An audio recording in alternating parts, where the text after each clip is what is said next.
Hi, and welcome to English Study Hour. Today we are talking about driving, about the topic of driving and vocabulary, which is very much connected with this topic. Let's start. And the first word for today is to drop someone off with double F. To drop someone off means to bring a person to a specific place where this person wants to go, or to deliver, to bring something to one place on the way to your destination. For example, Peter always drops me off at the restaurant after work. I hate cooking and prefer having my dinner there. Peter always drops me off at the restaurant. It means that Peter, while driving home, takes me as well and brings me to the restaurant where I always have my dinner. So Peter takes me together with him. I sit in his car. He drops me off. On the way, I get off the car. Peter continues driving, and I simply go where I need to go. And the second example, since we both need to go to the city center, I can drop you off at the Independence Square.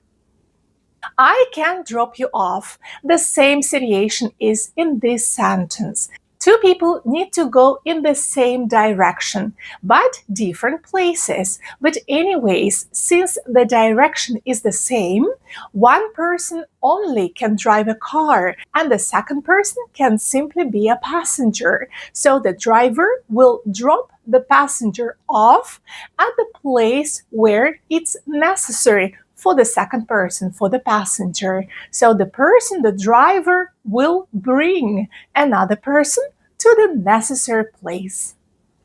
The second phrasal verb for today is to pull over. To pull over means to drive a car to one side of the road in order to stop over there. For example, you're driving on the highway, but suddenly you feel the urgency to stop, whatever happened. And in this case, you drive to one side of the road, be it left or right, and stop your car over there. Let's look at examples. Number 1. The taxi driver pulled over to the side of the road and asked me to leave the taxi because there was something wrong with it. The taxi driver pulled over to the side of the road. It means that the taxi driver chose one side of the road and stopped his car over there. And the second example, it got very dark and Jim was very tired, so he decided to pull over and have a nap. Jim was very tired. Additionally to that, it got really dark outside, so Jim decided not to have a risk and to pull over to the side of the road. So he drove his car to the side of the road in order to stop and have a nap. Number 3, the boot of the car. It can be also called simply a car boot or another word, a trunk. So all these words mean the same. Specifically, the storage place, a big compartment, a big storage compartment in your car where you can put your luggage, your big bags, and all the necessary things. And the first example, we could pack all the bags with our old clothes into the car boot and are going to bring them tomorrow to my mother's place. We packed all the big bags into the car boot, into the boot of the car, into the trunk, into a large compartment of the car where we can easily store our big items, our big things. And the second example, I found a bag of apples in my car boot. I completely forgot that I had bought them 2 days ago. I found a bag of apples in my car boot. I simply forgot about them. I bought a bag of apples some days ago, 2 days ago, but totally forgot about them. So they were there. Number 4, to pull up. To pull up means to stop a car for a short time. Let's look at the first example. I pulled up outside the coffee shop just to grab some fresh coffee and a sandwich. I pulled up outside the coffee shop. It means I stopped my car for a short period of time, only because I wanted to grab quickly a cup of coffee and a sandwich. And the second example, I'm not feeling well today, so Mary is going to pull up and take my project to the office.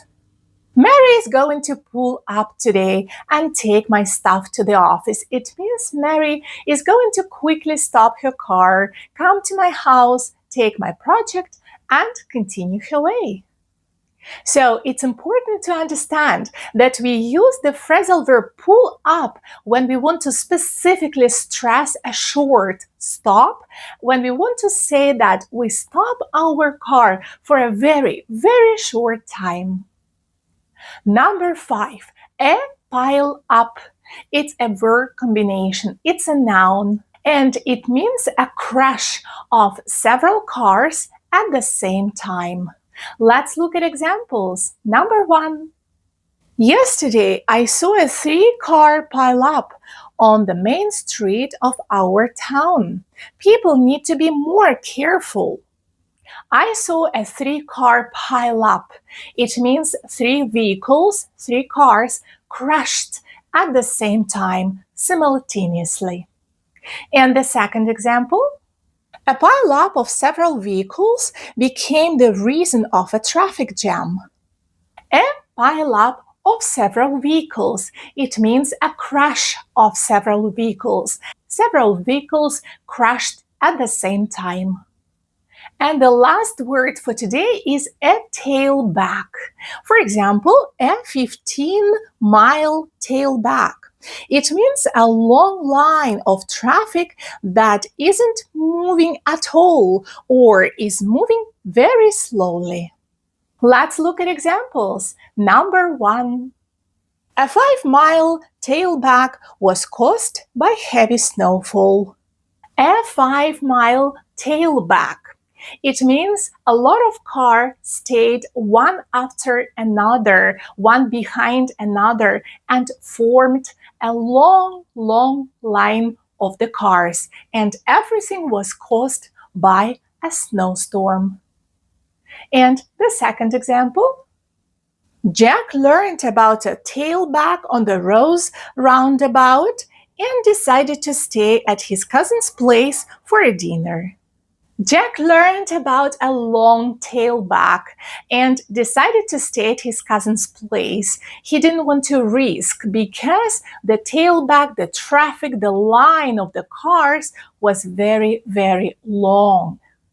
That's all for today. I hope you learned a lot from this video. If you found this video useful, like it, comment, and subscribe.